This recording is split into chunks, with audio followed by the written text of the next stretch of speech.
Thank you.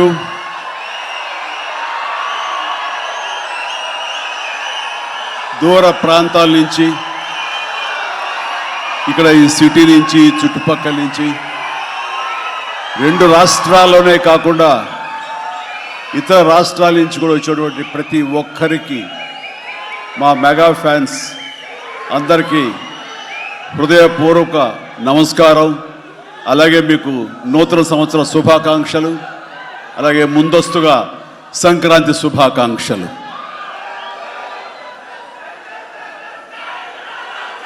ఇక్కడ నా మిత్రుడు, సోదర సమానుడు, అత్యంత ఆప్తుడు వెంకీ, ఆయనతో చేయటం అన్నది నాకు చాలా ఎక్సైటింగ్ ఉంది. దాని గురించి తర్వాత మాట్లాడతాను. ముందుగా ఏంది వెంకీ సంగతి అంటే అదిరిపోద్ది సంక్రాంతి అని. ఏంది బాసు సంగతి అంటే మనదే కదా సంక్రాంతి అని, ఎరగదిద్దాం సంక్రాంతి అని అంటాం. ఇక్కడ ఈ సందర్భంగా ప్రత్యేకించి మనదే కదా సంక్రాంతి, ఎరగదిద్దాం సంక్రాంతి అనేది కేవలం మన శంకర వరప్రసాద్ గారిదే కాదు. ఈ సంక్రాంతి మొత్తం మన తెలుగు పరిశ్రమది అవ్వాలని మనస్ఫూర్తిగా కోరుకుంటున్నాను. అందరికీ డార్లింగ్, ఇందా మన అనిల్ చెప్పినా, ఎవరు చెప్పినా, ప్రభాస్ రాజా సాబ్ కానీ, అన్నయ్య అంటూ ఆప్యాయంగా పిలిచే నా తమ్ముడు రవితేజ సినిమా కానీ, అలాగే మా ఇంట్లో సరదాగా తిరుగుతూ చిన్నప్పటి నుంచి పెరిగినటువంటి శర్వానంద్, నారి నడుమ మురారి కానీ, నాకు గురువుగా నన్ను భావిస్తూ నా శిష్యుడిగా ఉన్న నవీన్ పోలిశెట్టి, వీళ్ళందరి సినిమాలు కూడాను ఈ సంక్రాంతికి సూపర్ హిట్ అవ్వాలని, తద్వారా వాళ్ళకి విజయం లభించడమే కాదు, తెలుగు సినిమా పరిశ్రమకు, నిర్మాతలకు, బయ్యర్లకి వీళ్ళందరూ కూడా సుభిక్షంగా ఉన్నప్పుడే అదే నిజమైన సంక్రాంతి. ఆ సంక్రాంతి కావాలనే కోరుకుంటున్నాం, జరుగుతుందని ఆశాభావాన్ని వ్యక్తం చేస్తారు. అది మీరు ఇచ్చి తీరుతారన్నటువంటి ప్రగాఢ నమ్మకం అయితే నాకు ఉన్నది. ఈ 2026 సంక్రాంతి తెలుగు పరిశ్రమ మర్చిపోకూడదు. అలాంటి సంక్రాంతి మీరు మాకు ఇవ్వాలి. ఎందుకంటే ఇక్కడ ప్రతి cinema comedy genre, family genre తోటి, ఎంటర్టైన్మెంట్ జోనర్ తోటి పర్ఫెక్ట్ సంక్రాంతికి వచ్చే సినిమాలు ఇవన్నీ, సంక్రాంతికి నచ్చే సినిమాలు ఇవన్నీ. కాబట్టి ఈ సంక్రాంతి అన్ని సినిమాలు బాగా ఆడతాయి అనుకుంటున్నాను. ఆడేలా చేసే బాధ్యత మీది. దయచేసి అన్న సినిమాల్ని థియేటర్కి వెళ్ళే చూడండి, థియేటర్లోనే ఆస్వాదించండి, అలాగే మీరు ఆశీర్వదించండి కూడాను. ఆల్ రైట్, ఇక అది ఆ పక్కన పెడితే, చాలా కాలం క్రితం మా దర్శకేంద్రుడు రాఘవేంద్ర గారు ఎప్పుడో మాట్లాడుతుండేవారు, బాబాయ్ నీకు అనిల్ రావుపూడి సినిమాలు ఎన్ని చూసావో తెలియదు కానీ అతని కామెడీ టైమింగ్ కానివ్వండి, అతను హుషారు కానివ్వండి, చూస్తుంటే నాకు మళ్ళీ మీతోటి అతను చేయగలిగితే ఆ ఇద్దరి కాంబినేషన్లో వచ్చేటటువంటి సినిమా అసలు వేరే లెవెల్లో ఉంటుంది. ఐ విష్ మీరు త్వరగా చేయాలని, కలవాలని నేను కోరుకుంటున్నాను. అది ఎప్పుడు వస్తుందో ఏంటో తెలియదు. ఎన్నో సంవత్సరాల క్రితం అన్నారు, కానీ సరిగ్గా ఈ సంవత్సరం బిగినింగ్లోనే ఆయన చేతుల మీదగానే క్లాప్ కొట్టి ఈ సినిమా ప్రారంభించారు. అది ఆయన మనసులో మాట, ఇది పెద్ద సూపర్ హిట్ అవ్వాలి అని చెప్పేసి. ఎందుకంటే ఆయన కామెడీ లైక్ చేస్తారు. ఆయన సినిమాల్లో ఘరానా మొగుడు ఎంత విజయం సాధించిందో అలాంటి విజయం సాధించాలి ఈ సినిమా అంటూ ఆయన ఎన్నోసార్లు నాతో చెప్పుకుంటూ వచ్చారు. ఎన్నోసార్లు సెట్కి రావాలి నన్ను పిలవేయడం కూడా మీరు అడిగారు, మనమే పిలవలేదు. ఆయన ఎవరైనా హీరోయిన్లు ఉన్నప్పుడు మాత్రమే వస్తాను, ఏదైనా హుషారుగా వస్తుంది అంటుంటారు ఆయన. అది కుదరలేదు ఎందుకో. బట్ ఏమైనా సరే ఈ సినిమా కథ కుదిరింది అని సంక్రాంతికి వస్తున్నాం తర్వాత అనిల్ రావుపూడి నా దగ్గరికి వచ్చి కథాంశం చెప్పినప్పుడు చాలా బాగుంది, ఫ్యామిలీ టచ్ ఉంది, సెంటిమెంట్ ఉంది, చిన్నపిల్లలతో నాకు అటాచ్మెంట్ ఉంది, చాలా హృదయంగా ఉంది, హార్ట్ టచింగ్ సీన్స్ ఉన్నాయి. ఇలాంటి సినిమాకి ఆ కామెడీ జోనర్ సినిమా కలిస్తే కనుక నీ స్టైల్లో చాలా బాగుంటుంది. నాది ఒక ఎస్పీజీ క్యారెక్టర్ కాబట్టి ఇది నేను కొంచెం వైవిధ్యంగా డిఫరెంట్గా చేస్తే కనుక డెఫినెట్లీ బాగుంటుంది, డిజైన్ చేద్దామంటే అస్సలు వైవిధ్యం వద్దండి. మీరు ఏ సినిమాలు అయితే గతంలో చేశారో, ఏ దొంగ మొగుడు, ఘరణ మొగుడు, రౌడీ అల్లుడు, అన్నయ్య ఇలాంటి సినిమాలు ఏవైతే ఉన్నాయో, ఇది చంటబ్బాయి, నాకు అలా ఉంటే చాలు. ఎందుకంటే అలాంటివి అప్పట్లో జనం చూశారు, వాళ్ళందరూ ఇప్పుడు చాలా పెద్దవాళ్ళు అయిపోయారు, వాళ్ళకి అది గత స్మృతులు, చాలా తీపి జ్ఞాపకాలు. ఇప్పుడున్న జనరేషన్ మీరు అవి ఎలా చేస్తారో కూడా వాళ్ళకి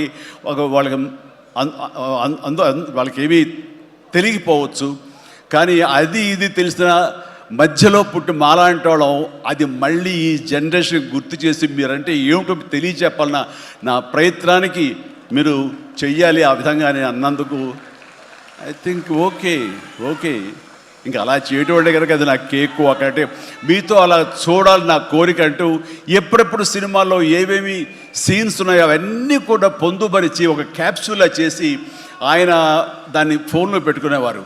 ఏదైనా ఒక సీన్ ఉంటే కనుక ఈ సీన్ని ఈ సినిమాలో ఉన్న ఈ కామెడీ టైమింగ్తో దీన్ని కన్సీవ్ చేశాను, అలా మీరు చేయాలని.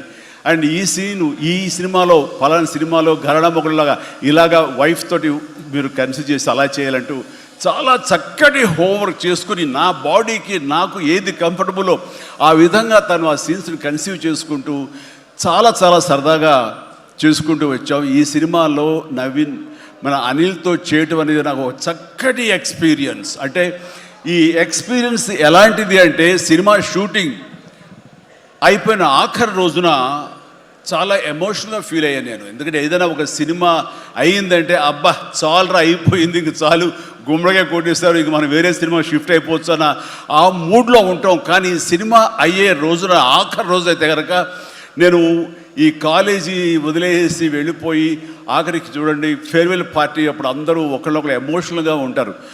వేరే మళ్ళీ ఎప్పుడు కలుస్తారో ఎలా కలుస్తారో తెలియని పరిస్థితి. అలాంటి ఎమోషన్ ఎందుకో లోనయ్యాను. అది నాకు ఎప్పుడు అంతకుముందు అనుభవంలో రాలేదు, ఎప్పుడు లేదు నాకు. అలాంటి ఫీలింగ్ వచ్చింది. అనిల్ ఏంటంటావు అనిల్ అని. ఏమో సార్ నాకు అదే ఫీలింగ్ ఉందండి అని. ప్రతిరోజు ఒక ఎక్స్కర్షన్కి వెళ్ళినట్టు, ప్రతిరోజు ఒక పిక్నిక్ వెళ్ళినట్లుగా సరదాగా జరుగుతూ మార్నింగ్ 9 నుంచి 8 నుంచి ఈవినింగ్ 7:30, 8 వరకు కూడా ఎంత చక్కగా సరదాగా జరిగిందంటే నాకు ఎప్పుడు ఇంత బాగా జరిగిందంటే మరీ పూర్వం ఆ రోజుల్లో అది గుర్తుకొచ్చింది. కానీ ఈ మధ్యకాలంలో ఇంత సరదాగా ఎంత హుషారుగా జరిగిన సినిమాలు అయితే నాకు ఇది చేయలేదు. దానికి ప్రధానమైన కారణం సీన్ కానివ్వండి, అది మేము చేసే విధానం అయితే ఉండొచ్చు, కానీ మా చేత నడిపించిన విధానం, అందరినీ అంత సరదాగా పెట్టినటువంటి అట్మాస్ఫియర్ క్రియేట్ చేసినట్టు ఇది కేవలం అనిల్ రావిపూడికి మాత్రమే చెందుతుంది. అండ్ ఎక్కడ ఏది టైం తెలియనివాడు, ప్రతి ఒక్కరిని on the screen off the screen హుషారుగా ఉంచుతాడు. ఇలాంటి డైరెక్టర్లు దొరికితే కనుక ఎవరైనా సరే ఇలాంటి క్యారెక్టర్స్ చాలా ఈజీగా చేసేయగలరు. అండ్ మరీ ముఖ్యంగా అనిల్ రావిపూడి గురించి నేను చెప్పాలనుకున్నది, ప్రతి ఒక్కరు కూడా తెలుసుకోవాల్సింది ఏంటంటే ఈ సినిమా ఆల్రెడీ సూపర్ హిట్ అయిపోయింది. ఏ రకంగానంటే బడ్జెట్ పరంగా విత్ ఇన్ ది లిమిట్, అలాగే డేస్ పరంగా అనుకున్న దానికంటే తక్కువ రోజుల్లో ఇది అత్యద్భుతంగా తీయగలిగాడు. ఒక సినిమా సూపర్ హిట్ అయిందని ఎలా చెప్పగలమంటే డైరెక్టర్ మొత్తం తన గ్రిప్లో ఉంచుకుని అది బడ్జెట్ దాటనివ్వకుండా విత్ ఇన్ ది టైం చేయగలటం అనేది ఆ సినిమాకి అది మొదటి సక్సెస్. ఎన్ని సినిమాలు ఈ రకంగా ఉన్నాయో చెప్పండి అంటే చాలా తక్కువగా మనం లెక్క పెట్టుకోవాలి. ఆ రకంగా ఇది మొదటి విజయం సాధించింది. రెండో విజయం రేపు 12వ తారీఖున ప్రజల ముందు మీరు నిర్ణయిస్తారు ఎంత ఘన విజయం మీరు మాకు ఇస్తారు అన్నది. ఇక ఈ సినిమా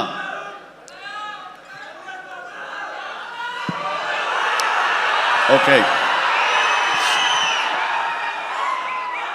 ఇక ఈ సినిమాలో నేను నెక్స్ట్ చెప్పుకోదగిన వ్యక్తి వెంకటేష్, నా బ్రదర్. ఎప్పుడు కలుసుకున్నా సరే చాలా సరదాగా మాట్లాడుకుంటాం. ముఖ్యంగా ఇప్పుడు మీ ముందు తమాషాగా కామెడీగా హుషారుగా మాట్లాడినా సరే అతనితో 1-to-1 కూర్చుంటే చాలా ఫిలసాఫికల్గా ఇన్ డెప్త్, ఇంతటి డెప్త్ వ్యక్తి వెంకటేష్. అందుకైనా ప్రతి ఒక్కరు ఇంత పాజిటివ్ మనిషి, పాజిటివ్ వైబ్స్ ఉంటాయి ఆ మనిషి చుట్టూరు అంటుంటారు. నిజంగా అతనితో టైం తెలియదు మనకి. ఎంతో తన ఏజ్కి మించినటువంటి విషయాలు తెలియజేస్తూ జీవితం యొక్క పరమావధి ఏంటి, జీవితం ఎలా ఉండాలి, ఎంత పీస్ఫుల్గా ఉండాలి చెబుతుంటే కనుక నాకు మోడర్న్ డ్రెస్ వేసుకున్న చిన్న సైజు గురువులాగా అనిపిస్తుంటాడు వెంకటేష్. నిజం. సో అలాగా సినిమా జీవితాన్ని తన వ్యక్తిగత జీవితాన్ని రెండు బ్యాలెన్స్ చేసుకుంటూ చాలా చక్కగా ముందుకు సాగుతూ ఎంతో ఇన్స్పైర్గా ఉంటుంది వెంకటేష్. ఇక ఈ సినిమాకి వచ్చేసరికి ఎలా కుదిరింది, ఇందాక అనిల్ రావిపూడి చెప్పాడు, ఆ హింట్ ఇచ్చింది మీ ఇద్దరం కలిపి చేసేలాగా ఏదైనా ఒక ఎపిసోడ్ క్రియేట్ చేసి అక్కడ వినియోగించుకుందాం, మా ఇద్దరు కాంబినేషన్ సినిమాకు ఉపయోగపడే విధంగా సినిమాలో అంతర్భాగంగా ఉండేలాగా అన్నందుకు అని చెప్పిన విషయం ఎలాగా ఇదేంటంటే ఒక 5 ఏళ్ల క్రితం అనుకుంటా మీ ఇద్దరం అమెరికా వెళ్ళాం. లాస్ ఏంజల్స్ వెళ్ళినప్పుడు అక్కడ మిత్రుడి ఇంట్లో కూర్చున్నప్పుడు అంత ఎదురు కూర్చొని పిచ్చాపాటి మాట్లాడుకుంటుండగా వాళ్ళు ఎవరు అబ్బా మీ ఇద్దరు చూస్తుంటే చాలా బాగుందండి, ఒక స్టిల్ తీసుకుంటామంటూ వాళ్ళు స్టిల్ దిగిపోతుంటే అక్కడ తీయదు చిరంజీవి కూర్చుంటారు, నేను నిలబడతాను అని చెప్పేసాడు. అదేంటి వెంకీ అలా కాదు, నేను నిలబడతాను అన్నాను. లేదు ఇది నా మైండ్ లోపల ఎప్పటి నుంచో మీరు అట్లా బాస్లో కూర్చుంటే కనుక కాలు మీద కాలు వేసుకుని నేను వెనకాల నిలబడి ఉంటాను. ఇది ఒక మంచి స్టోరీకి స్టిల్ లీడ్ అవ్వాలి అంటే మన హాలీవుడ్ గాడ్ ఫాదర్ చూసారా, మెర్లిన్ బ్రాండో అండ్ ఆల్ పాచినో అలాంటి క్యారెక్టరైజేషన్స్. వెంకీ నువ్వు వెళ్ళి వాడు నరుకురా అంటే నువ్వు వెళ్ళి మేసగా నరికి వచ్చేస్తాను అంటే తనకి ఎప్పటి నుంచి ఉందో అలాంటి జోనర్ సినిమా చేయాలి, మా ఇద్దరు కాంబినేషన్లో చేయాలన్న కోరిక ఉందో ఆయన వ్యక్తపరిచేసరికి చాలా ముచ్చటపడిపోయారు. అదేవిధంగా స్టిల్స్ కూడా మేము దిగాము, అది ఎవరు లీక్ చేస్తారో నేనైతే లీక్ చేయలేదు, అది బయటకు వెళ్ళిపోయింది ఆ స్టిల్స్. అండ్ అలాగా అది నా మైండ్లో పడేసరికి అప్పటి నుంచి ఈ అవకాశం ఈ సినిమాలో వస్తుంది. ఆల్రెడీ వెంకీతోటి తన మంచి సినిమా ఇచ్చాడు అనిల్ రావిపూడి, తను మాత్రమే ఇద్దరిని జస్టిఫై చేయగలడు, ఇద్దరికి న్యాయం చేయగలడు అనే ఉద్దేశంతో నేను తనకి హింట్ ఇచ్చినందుకు దాన్ని అత్యద్భుతంగా డిజైన్ చేశాడు. ఎలాగంటే ఇద్దరు దీంట్లో చెప్పలేవే లీక్ చేస్తాను భయంగా ఉంది, ఎందుకంటే ఇలా వదిలేస్తే మొత్తం స్టోరీ అంతా డైలాగ్ చెప్తాను నేను, అది బాగుండదు, మీకు అక్కడ థియేటర్లో చూసి ఎంజాయ్ చేయండి, అంత బాగుంది. అయితే వెంకితోటి నేను సినిమా షూటింగ్ చేస్తాను లేదు, ప్రతిరోజు ఇద్దరు పిచ్చిగా చేసావు, ఎంత ఎంజాయ్ చేసావంటే మీకు వీళ్ళు సినిమా యాక్టింగ్ చేసేట్టు ఉండదు, ఇద్దరు కలిపి అల్లరి కుర్రవాళ్ళలాగా ఆ సెట్లో చేసావు, అదే క్యాప్చర్ చేశాడు, అది బాగా పండుతుంది. రేపు మీరు కూడా థియేటర్స్లో దాన్ని మీరు ఆస్వాదిస్తారు, డెఫినెట్గా ఎంజాయ్ చేస్తారు. అండ్ డెఫినెట్లీ లాస్ట్ ఫేజ్ వచ్చేసరికి సినిమా ఎక్కడికో లేచిపోతుందంటలో ఎలాంటి సందేహం లేదు. అండ్ ఆ రకంగా ఈ సినిమాకి తన వంతు పార్ట్గా, తన వంతు బాధ్యతగా తను ఒప్పుకున్నందుకు, మేము అడిగినందుకు తను ఒప్పుకున్నందుకు, ఈ సినిమాకి పూర్తి స్థాయి న్యాయం చేసి ఈ సినిమా మరో లెవెల్కి చేరుకోవడానికి దోహదపడిన వెంకటేష్కి మనస్ఫూర్తిగా సభాముఖంగా నా ధన్యవాదాలు చెప్తాను. ఏంది వెంకీ అంత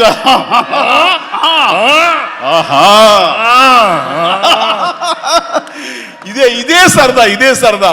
అండ్ నేను చాలా చెప్పను కానీ సినిమా చూస్తే కనుక నేను ఎంత చెప్పినా సరే తక్కువే అవుతుంది, మీరు ఎంత ఊహించుకున్నా సరే అది తక్కువే అవుతుంది. సినిమా చూడండి, మేము చేసినటువంటి 18 రోజులు అనుకుంటా చేశారు వెంకీ. ఈ 18 రోజుల్లో ఒక 7-8 రోజులు సీన్స్, ఒక 5 రోజులు 6 రోజులు సాంగ్, ఇంకా 2 days చిన్న ప్యాచ్ వర్క్. ఈ రోజుల్లో ప్రతిదీ ఎంత అంటే ఎంజాయ్ చేశాను, ఇది షూటింగ్ చేసినట్టు అనిపించట్లేదు. ప్రతి సినిమా ఇలాగే ఉంటే ఎంత బాగుంటుందా అని అనిపిస్తుంది నాకు. అందుకని మనస్ఫూర్తిగా సభాముఖంగా అందరి సమక్షంలో వెంకటేష్కి ఇది మన ఇద్దరి మధ్య ధన్యవాదాలు తెలియజేస్తూ, ఇది మచ్చు తురక. ఇందాక అనిల్ రావిపూడి అడిగినట్లుగా ఈ కాంబినేషన్ ఫుల్ ఫ్లెడ్జ్డ్గా ఎప్పుడు దొరుకుతుందంటే వెంకీ నేను రెడీ. అండ్ అనిల్ రావిపూడి ఎవరో ఎందుకు, ఈ అవకాశం నువ్వే తీసుకుని ఖచ్చితంగా నువ్వు స్టోరీ రాసుకో. మీ ఇద్దరం ఇదే ప్రాణం పెట్టి, ఇదే హుషారు పెట్టి, ఇదే గిలిగింతలతో మీకు సినిమా చేసి పెడతాం. కానివ్వండి, ఎప్పుడు వస్తుందో తెలియదు. తర్వాత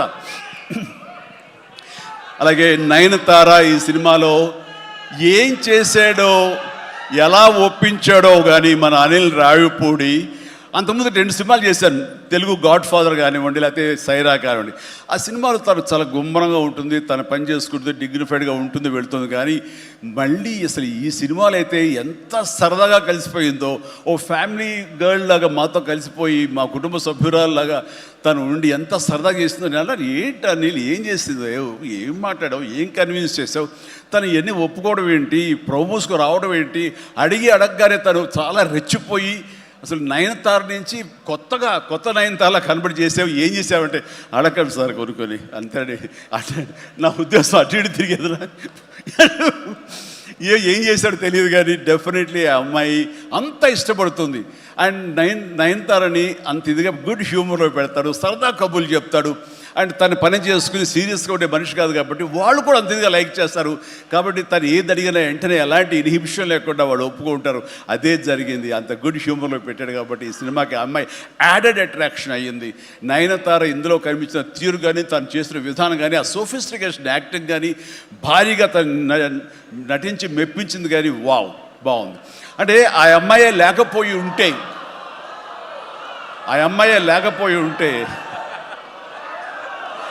వావ్,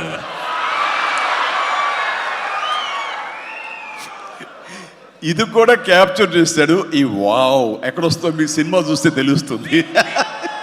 లీక్ చేసేసాను. All right. సో ఆ అమ్మాయి నయనతార తోటి అంత బాగా చేయించాడు. మీ పక్కన మీకు ఎదురు నిలబడి మిమ్మల్ని ఎదుర్కొని ఎవరైనా ఒకళ్ళు నిలబడాలంటే ఎంత అనుకుంటున్నా, ఎంత ఫ్రెష్గా ఉండాలనుకుంటున్నా, వేరే వాళ్ళు ఉండాలనుకుంటున్నా అసలు నాకు తొయ్యట్లేదు, నాకు తట్టట్లేదు, కన్విన్స్ కాలేకపోతాను. ఖచ్చితంగా నయనతార ఉండి తీరాల్సిందేనండి, ఎంతైనా సరే ఎలాగైనా సరే అన్నాడు. ఆ అమ్మాయిని తీసుకొచ్చారు, ఒప్పించారు. ఆ అమ్మాయి కూడా అంతా కోఆపరేట్ చేసింది. అండ్ నయనతార ఇవాళ రాలేని పరిస్థితిలో ఉంది కాబట్టి thank you Nayanthara, thank you so much.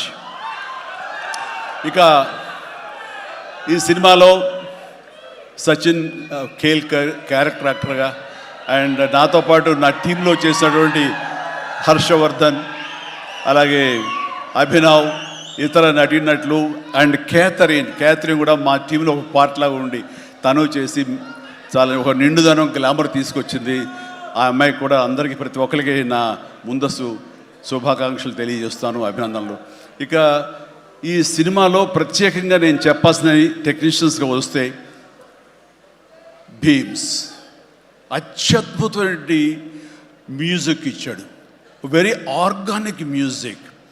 కేవలం డ్రమ్స్తోటో కీబోర్డులతోటో వాటితోటో దడదడదడలాడించకుండా చాలా శ్రావ్యంగా లిరిక్స్ మాత్రం వినిపించేలాగా ఒకనాటి విజయ సంస్థ వారి సినిమాలు ఉండేవి, అంతా హాయిగా హృద్యంగా ఒక గోదావరి పడవ ప్రయాణంలాగా ఉండేలాగా ఇచ్చాడు. అందుకని మీసాల పిల్లలో ఎలాంటి హడావుడి, ఎలాంటి మ్యూజిక్ గోళ ఏమి ఉండదు. కానీ ఆ ఇచ్చినటువంటి ఆ మ్యూజిక్, ఆ పాటకి లిరిక్స్ అర్థమయ్యేలాగా వినిపించి అందరూ చాలా ఆ శ్రావ్యాన్ని అందరూ ఆస్వాదించారు. కాబట్టి అది అంత పెద్ద మిలియన్స్ని, మోర్ దెన్ 100 మిలియన్స్ దాటి హిట్ ఇచ్చింది. అలాగే తర్వాత వచ్చిన సాంగ్ కానీ, ఇలా సాంగ్స్లో లిరిక్స్కి ఇచ్చే ఇంపార్టెన్స్ కానీ, ఆ ట్యూన్స్ కానివ్వండి అన్నీ ఇస్తూ, ఇంతవరకు నేను ఎప్పుడు చెయ్యనిది, ఇంతవరకు ఆ స్టైల్కి నేను పోనిది ఏదైనా ఉందంటే కానీ ర్యాప్ సాంగ్, ఇందాక చూసిన సాంగ్ హుక్ స్టెప్ దాన్ని కంపోజ్ చేసినప్పుడు నాకు అనిపించింది, ఇది కొత్తగా అనిపించింది, చాలా బాగుందని. అండ్ ఇప్పుడున్నటువంటి ఈ థియేటర్ పల్స్ చూస్తుంటే ఈ సినిమా ఆ సాంగ్ మాత్రం ఐ థింక్ టోటల్గా హైలైట్ అయిపోతే రేపు థియేటర్లో అనుకుంటున్నాను. అది వెరీ గుడ్. ఎందుకంటే ఆ సాంగ్ విన్న తర్వాత, ఆ సాంగ్ వింటుండగా ఎదురుగా ఉన్న వెంకటేష్ ఆపుకోలేక డ్యాన్స్ చేశారంటే అదే చాలు. ఇక ప్రతి ఒక్కడు అదే స్ఫూర్తితోటి ప్రతి ఈ సినిమాని, ఈ సాంగ్ని ఆస్వాదిస్తారు. అలాగా సాంగ్స్గా అన్నీ అత్యద్భుతంగా ఇచ్చినటువంటి మన భీమ్స్కి ప్రత్యేకించి, ఆ తర్వాత ప్రతి ఒక్కరు చిరంజీవి ఇంత గ్లామర్గా ఉన్నాడు, చిరంజీవి ఇంత ట్రిమ్గా ఉన్నాడు, ఇంత ఇదిగా ఉన్నాడు, ఎలా తగ్గాడు. నా వ్యక్తిగతంగా నేను చేసిన ప్రయత్నాలు పక్కన పెడితే తెర మీద అంత బాగా కనపడడానికి ప్రత్యేకించి మా డిఓపి, మా కెమెరామెన్ మన సమీర్ రెడ్డి చాలా చాలా బాగా చేశాడు. అండ్ సమీర్ రెడ్డితో వచ్చిన ఒక్క చిన్న గొడవ ఏంటంటేనండి, ఒక నిమిషం గ్యాప్ ఇవ్వడు, కూర్చుని కాఫీ తాగుతాం కదా అని ఇచ్చేలోగా మళ్ళీ షార్ట్ రెడీ అంటాడు. ఇంక అతనితోటి బహుశా అలా గనక అందరూ ఉండగలిగితే సినిమాలు 100 రోజులు దాటకుండానే ఫినిష్ చేయొచ్చు. అంతటి ఫాస్టెస్ట్ కెమెరామెన్ మా శరత్. అతను ఉన్నాడు కాబట్టి ఈ సినిమా 80-85 రోజుల్లో ఫినిష్ అయ్యింది. కాబట్టి ఆ credit goes to Sameer Reddy. ఇంత ఫాస్ట్గా అయినందుకు, విత్ ఇన్ ద బడ్జెట్ అయినందుకు, ఖర్చు కూడా చాలా తక్కువ. ఇలాంటి కెమెరామెన్ను మిగతా అందరూ ఉండగలిగితే కనుక చాలామంది ప్రొడ్యూసర్స్కి ఖర్చు తగ్గుతుంది. అండ్ అట్లాగే ఇక సమీర్, థ్యాంక్ యూ సమీర్. అందరూ బయట పొగుడుతుంటే కనుక నేను మనసులో నిన్ను పొగుడుకున్నాను. కాబట్టి థ్యాంక్ యూ సో మచ్ ఇంత గ్లామర్గా చూపించినందుకు. ఇక ప్రకాష్, మా ప్రొడక్షన్ డిజైనర్ ప్రకాష్ చాలా చక్కగా చూపించాడు. అండ్ తమ్మిరాజు గారు, అలాగే వీళ్ళన్నీ ఒక పక్కన ఉంటే కనుక అహర్నిశలు అంటే డే 1 నుంచి ఈవెల్ట్ వరకు కూడాను మన అనిల్ రావుపూడి స్టోరీ టీమ్, సాయి, నారాయణ, ఇంకా రాజేష్, ఇలాగ వీళ్ళందరూ ఉన్నారు. వాళ్ళ పేరు పేరున నేను వాళ్ళు పడ్డ కష్టాన్ని కానీ, వాళ్ళు తీసుకున్న శ్రద్ధాశక్తులు కానీ హృదయపూర్వకంగా నాకు సంతోషాన్ని, అభినందనని, ధన్యవాదాలను తెలియజేస్తాను. వాళ్ళు అంత ఇదిగా ఉన్నారు. ఇక్కడ అనిల్ రావుపూడి గురించి ఇంకొక విషయం నేను చెప్పాలండి. ఏంటంటే అందరం సినిమా తీస్తూ ప్రేమించాలి. సినిమాని ప్రేమిస్తేనే మన యొక్క ఎఫర్ట్స్ తోటే సినిమాని ఆద్యంతం చాలా అద్భుతంగా తీయగలం మనం. అయితే సినిమా తీస్తున్నంతసేపు ఎంత ప్రేమిస్తాడో, ఎంత ఇష్టపడతాడో, ఎంత ఎంజాయ్ చేస్తాడో, అంత బాగా మన నుంచి యాక్టింగ్ రాబడతాడో, అంతకంత సినిమా పూర్తయిన తర్వాత కేవలం దానికి బాగుందా లేదా అని మళ్ళీ ఒకసారి తనుగా సమీక్షించుకున్నప్పుడు ప్రతిపక్ష నేత అయిపోతాడు. ఎదురు వెళ్ళిపోయి ఈ సినిమా ఎందుకు చూడాలి, ఈ సీన్ ఎందుకు వాళ్ళు ఎంజాయ్ చేయాలి, ఈ సీన్ ఎందుకు ఇంత ఇదైంది, ఇంత లెంగ్త్ అవసరమా అని దాని మీద దాన్ని ఏమాత్రం ప్రేమించకుండా చాలా కఠినంగా ఎక్కడ లెంగ్త్లు ఎక్కువైనా సరే అన్నీ కూడా తీసేసి దాన్ని క్రిస్ప్ చేయడానికి కానీ, ఆ సినిమా ఎంతవరకు అలరిస్తుందో అలరించేందుకు కానీ అన్ని రకాల ప్రయత్నాలు చేస్తాను. నాకు నచ్చింది అది. ఎందుకంటే నిన్న మొన్న వచ్చి ఒక మెయిన్ ఎపిసోడ్ ఏదో లేపేసావు, లేదు లేపేసావని అడిగాను. లేదు, అది కథకి అడ్డొస్తుంది, స్టోరీ నెరేషన్కి అది అడ్డుపడుతుంది కాబట్టి తీసేసారన్నాడు. అలా తీయాలంటే గట్స్ కావాలి. ఎంత కొంత అన్ని రోజులు ఎఫర్ట్ చేసాము, అది అవసరమా, అది వాళ్ళు తీసేసి ఏమనుకుంటారు, ఎలాంటి ఇది లేకుండా ఖచ్చితంగా నిష్కర్షగా దాన్ని తీసి అవతల పడేసాడు. దానివల్ల సినిమా పేస్ పెరిగిపోతుంది, సినిమా పరిగెడుతుంది, అండ్ ఎక్కడ ఆగట్లేదు, ఆలోచింప చేసుకునే విధంగా ఉండదు, ఎంజాయ్ చేయడం తప్ప. ఆ రకంగా సినిమాని ఎంత ప్రేమించి చేస్తామో ఆ తర్వాత అది ఫైనల్ వెర్షన్ బిఫోర్ ఆడియన్స్ దగ్గర వెళ్ళేటప్పుడు మనమే దాన్ని క్రిటిసైజ్ లాగా, క్రిటిక్ లాగా దాన్ని మనమే ప్రతిపక్ష హోదాలో ఉండి దాన్ని అన్ని రకాలుగా ట్రిమ్ చేసుకోగలిగితే అన్ని సినిమాలు చాలా బాగుంటాయని అనుకుంటున్నాను. అండ్ ఈ సందర్భంగా ఇక ఏమి లేదు, last but not least producers Sahu Garapati చిన్నవాడైనా సరే చాలా గుంభరంగా ఉంటాడు. ఎంతసేపటికి ఆ వర్క్ మీద తన ఇన్పుట్స్ ఏమి ఇవ్వాలనే దాని మీద ఆ ప్రయత్నాలు చేసుకుంటూ చాలా క్వైట్గా ఉంటాడు. ఎక్కడ కూడా ఏ రోజు కూడా ఏంటిది, ఇది జాప్యం ఏంటి, లేట్ ఏంటి అనేది ఏమి లేకుండా అంత కంఫర్టబుల్గా మా అందరికీ ఏర్పాటు చేశారు. దానికి ఆయన ఎఫర్ట్స్ కానీ, ఆయనకున్న ఆ లిటిల్ ఎక్స్పీరియన్స్లో తనకు ఉన్నదానికి దీనికి మనస్ఫూర్తిగా సాహు ప్రత్యేకించి నా హృదయపూర్వక ధన్యవాదాలు. మంచి ప్రొడ్యూసర్ని నాకు అందించినందుకు మీకు నా ధన్యవాదాలు తెలియజేస్తాను. అండ్ అలాగే ఇంకా నా బిడ్డ సుష్మిత, తను ఈ సినిమా నేను చెయ్యాలి, ఈ పరిశ్రమ రావాలి అనుకున్నప్పుడు ఈ పరిశ్రమ ఖచ్చితంగా ఆదరిస్తుంది అని అనుకున్నప్పుడు ఒకటి మీరు కష్టపడి పనిచేస్తే కనుక ఇక్కడ రిజల్ట్ బాగుంటుంది, ఇక్కడ ఖచ్చితంగా మీకు ఆదరణ లభిస్తుంది, మీరు సక్సెస్ అవుతారని చెప్పినప్పుడు కష్టం అనేది నేను చిన్నప్పుడు ఇంట్లో చూశాను. అలాంటి నేను కష్టపడడానికి ఏమాత్రం నెరవను, ఏమాత్రం బెదరను, ఖచ్చితంగా చేస్తానంటూ ఈ సినిమా తనతోటి చెయ్యమ్మా, ఇద్దరు కలిపి చాలా మంచి కాంబినేషన్ అవుతుంది అనుకున్నప్పుడు ఆ సాహు గారు పడి తను బెస్ట్ కాంబినేషన్లో ఈ సినిమాని చేసి ఈ సినిమాలో ఒకసారి అయ్యో ఎందుకు ఇంత కష్టపడుతుంది, ఇంత కష్టం అవసరమా నాకు అనిపిస్తుంది తండ్రిగా. కానీ ఒక బిడ్డగా కేవలం ప్రొడ్యూసర్గా నేను మా నాన్నని, మా హీరోని నేను ఇంప్రెస్ చేయాలి, ఆయన ద బెస్ట్ నేను ఇవ్వాలి ఈ సినిమా అంటూ తను కూడా ఈ సినిమాలో ఒక మామూలు టెక్నీషియన్ లాగా, మామూలు ప్రొడ్యూసర్ లాగా తనంత కష్టపడి చేసింది. నేను ఒకటే సంతోషిస్తాను, తనకి అన్ని విధాలుగా అన్ని కంఫర్ట్స్ ఉన్నాయి, అన్ని రకాలుగాను తను ఈ సినిమాలు చేయాల్సిన అవసరం లేదు. తను తన ఫ్యామిలీని చూసుకుంటుంటే కనుక గడిచిపోతుంది ఈ జీవితం అంతా. కానీ అలా కాదు, నేనేదో సాధించాలి, నువ్వు సాధించి చూపించావు, లైఫ్లో ఎంతోమంది మార్గదర్శకంగా ఉన్నావు, అలాంటి నిన్ను ఆదర్శంగా తీసుకుని మేము ప్రూవ్ చేయాలి అనే దాంట్లో ఉంది. అండ్ అలా చేస్తూ ఈ రోజున ఈ సినిమా ఫ్యూచర్ డెఫినెట్లీ హిట్ అవుతుంది. ఇలాంటి గర్వకారణమైన సినిమాని తండ్రిగా నాకు గిఫ్ట్ ఇచ్చినట్టుగా తను భావిస్తుంది. ఆ సంతోషం తను పొందుతున్నానని తెలుసు. అండ్ అలాగే కాకుండా ఈ రోజున ఈ పరిశ్రమలో నాకు చేదోడు వాదోడుగా ఉంటూ నాకు భుజం కాస్తూ అన్ని రకాలుగా నాకు అండదండలు అందిస్తూ నాకు మరో బిడ్డ అనిపిస్తూ అండ్ ఇంటికి పెద్దదైనందుకు ఆ పెద్దరికాన్ని తను సొంతం చేసుకుంటూ నాకు అన్ని విధాలుగా చేదోడు వాదోడుగా ఉంది. అది థ్యాంక్ యూ పాప. అందరి ముందు ఇటు పక్కన అమ్మ ఇటు పక్కన ఉంది. ఇది రామ్ చరణ్తో పాటు నాకు మరొక బిడ్డ. అలాగే మా చిన్న పాప కూడా అక్కడ టీవీ చూస్తుంటేమో.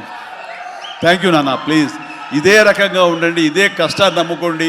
ఖచ్చితంగా భగవంతుడు మీకు ఆశీస్సులు అందజేసి ఇలాంటి విజన్ ఇస్తాడు. అండ్ మేము ఎంత ఇచ్చామన్నది కాదు పాప, మీరు ఎంత సాధించుకున్నారనేది నాకు మరింత గర్వంగా అనిపిస్తుంది. నువ్వు ఆ దిశగా వెళ్తావు. All the very best. ఆ తర్వాత ఇక చాలా దూరం వచ్చారు. మీరు అందరూ కూడా చాలా జాగ్రత్తగా వెళ్ళండి. మీ తల్లిదండ్రులు అందరూ కూడాను మిమ్మల్ని చూసి ఆనందపడాలి. మీ యొక్క సుదీర్ఘమైన జీవితాన్ని చూసి వాళ్ళు ముచ్చటపడాలి. అండ్ ప్రతి వాళ్ళు ఏదైనా సాధించాలనే ఒక దీంతో ఉండాలి. కాబట్టి నాకు తెలుసు నా అభిమానులు ఎప్పుడు కూడా నన్ను ఇన్స్పిరేషన్గా తీసుకుని మీరు అభివృద్ధిలోకి వస్తారని తెలుసు. And thank you. ఇదే అభిమానం ప్రేమ మీరు నా మీద ఎప్పుడు చూపించాలి. Thank you so much. I love you all.